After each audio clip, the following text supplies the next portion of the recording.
Hi everyone, and welcome back to my room. It's Cindy Monin here. Today I'm going to be talking about the 5 do's and don'ts as a first year teacher and as a teacher in general. Last year was my first year teaching, and I just feel like I have a little bit of insight for incoming teachers. So if you're ready for this video, I will catch you on the flip.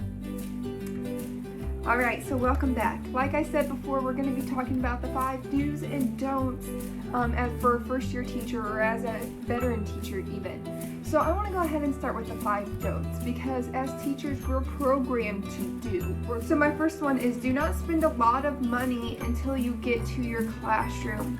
Last year I gave myself a lump sum of money that I was going to be allowed to spend on my classroom, and I spent that. I bought things. As soon as I got the position, I bought stuff for my classroom. And it all came in, and I got into my classroom, and come to find out, I had bought things that I already had in there.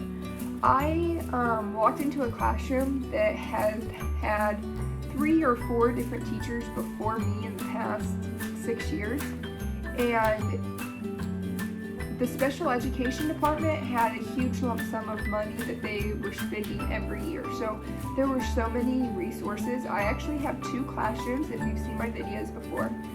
And my cabinets in both of my classrooms are completely full of manipulatives, resources, activities. And so I realized I didn't need to spend all of that money. On top of that, during my first year of teaching, I was given $500 from the school to go towards my stuff. I don't know if this money was already in there from the teachers past because each classroom gets money from like working at concession stands and stuff like that. So just ask those questions before you buy anything. Ask, is there any money in my account that I can use? Because that will just save you a lot of money in the long run, and it won't make you be like, oh my gosh, now I wish I could have gotten this because I didn't already had it. So that was first one. Do not spend all of your money until you get there. Second one, don't seclude yourself from others. I have a big classroom, I have an office, and so my first 3 or 4 weeks, maybe months, I don't even know, I ate my office every lunch. And I mostly did this so that I could call my husband. But there was a point where I went to a teacher that I felt confident in talking to, and I told her that I just felt really upset because when I interviewed for the school, the thing that they talked about the most was that the school was such a family-oriented place that everyone loved each other. And I told her I didn't really feel that. And she said, well, where do you eat lunch? You know, what do you do at the end of the day? And the answer was always in my classroom. I go back to my classroom at the end of the day. I eat lunch in my room. And she's like, that's it. You're not building any relationships. So although it can be easier just to be in the background and not be up front, you just have to be yourself. Like, you probably have a big personality if you're a teacher, especially if you're a kindergarten teacher. So just be yourself. Let people know who you are, and talk to people. Don't seclude yourself because then you'll feel lonely. And with COVID on top of that, you definitely don't need it. The next one is don't think that you're all alone. So these two kind of go hand in hand. For me, I work in a very small school, so we don't have like a special education team. We have me and my paras. And that's really hard because when I have questions or I have ideas, I really don't have anyone to bounce them off of. If I'm looking for ideas, again, I don't really have anyone to bounce them off of. I could talk to the general ed teachers, and that's what I should have done, but I didn't feel like I could. I felt like they didn't really know how to do special ed, even though they have them in their classroom. But the big thing is don't think that you're all alone. First off, you have great people that have probably been doing this for a long time, and they do probably have ideas for you. Talk to your paras. My paras have been there for years. They actually have great ideas as well. I listen to them. If they tell me that they think a student needs something, I try to get that for them because sometimes they work with a certain kid more than I do. Talk to your principal. In most cases, the principal is the special education director, so he should know some things about that. Or he can lead you, or she can lead you to someone who can give you ideas. And lastly, get involved in communities. I'm involved with a ton of Facebook groups, if you have questions or you need ideas on how to do something, reach out to that community, make a Facebook post, ask a question. That's what those groups are there for. The next one is don't wait until the last minute to do things. This one has bit me in the butt time and time again.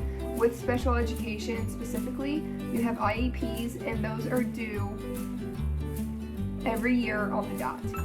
You can do it beforehand, but you can't do it after. The biggest thing that gets me is reevaluations. Indiana passed a new law where 9-year-olds, if they have a certain disability, they have to be reevaluated. And I did not get that paperwork in time, and so we did not get money for that student because they were considered without an IEP due to being past the age. So just make sure that you stay on top of things. This will dwindle your stress. I myself am still very bad at being a big procrastinator, but if you can work on not waiting until the last minute, maybe have someone that helps you with that. My husband is like, do you need my help this year? Yes, I do. I really, really do need your help this year. So just try not to wait until the last minute. And lastly, don't wing it. Now, this goes for all teachers, not just special ed teachers.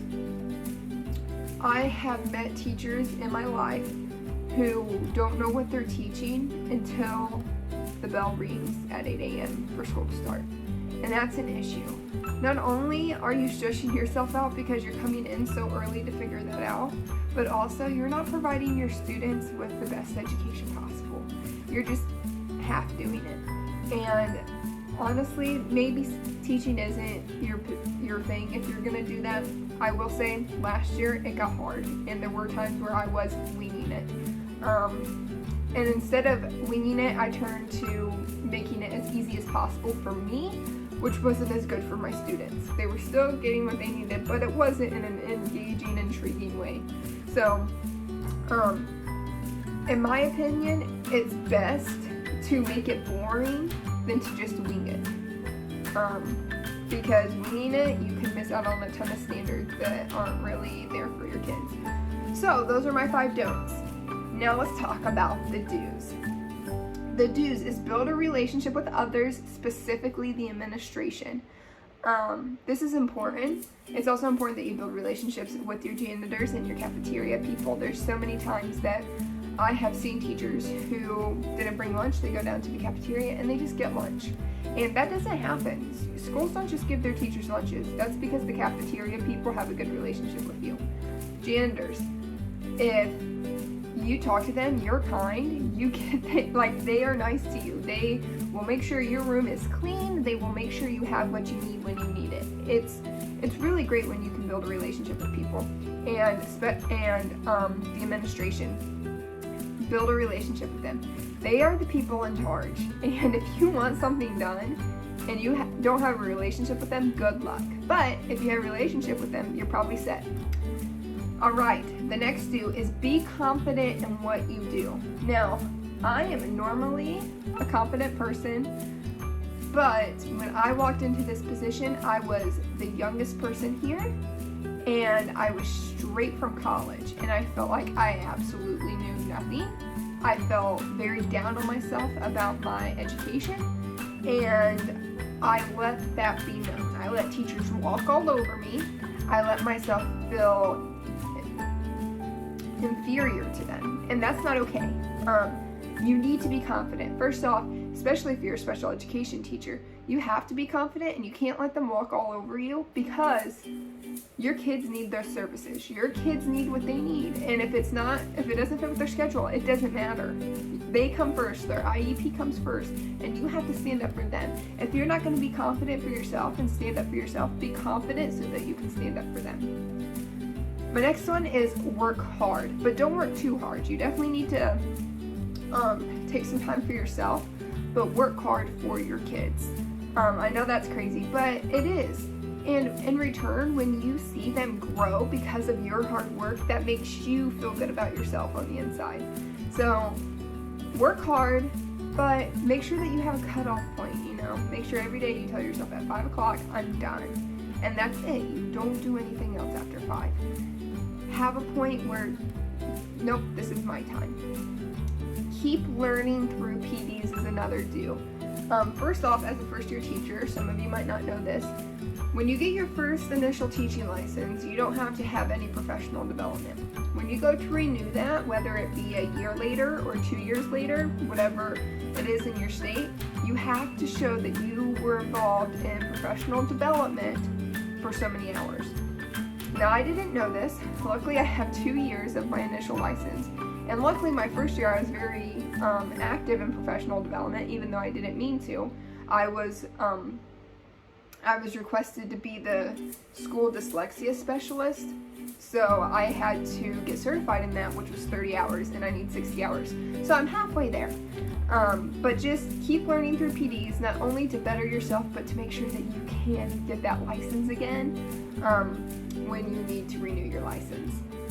With that, make sure that you stay up to date with CPR trainings and any other trainings that you need in order to get your license. And lastly, take care of yourself, inside and outside of the classroom. I think that it's absolutely crazy how many teachers I've heard this year that said that they cry on the way home, they cry at school, and I'm guilty of that.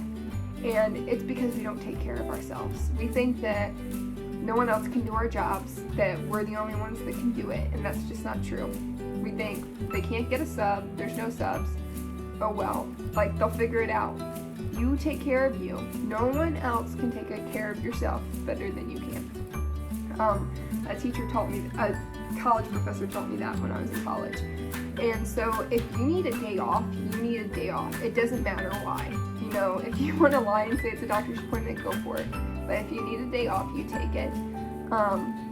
Again, if you're working, you stop working at a certain time. You say, I'm done, I'm taking care of myself, I'm spending time with my family. So that is the biggest do, in my opinion. Take care of yourself, because if you're not taking care of yourself, you can't take care of your students the right way. So that is my video today, the 5 do's and don'ts of being a new teacher, being a teacher in general. If you have any comments or you have any questions, let me know in the comments below. If you have any different do's or don'ts, tell me about them. I want to hear about them. Yours might be different than mine. And if you haven't already, like and subscribe to the channel. Thank you guys, and have a great day.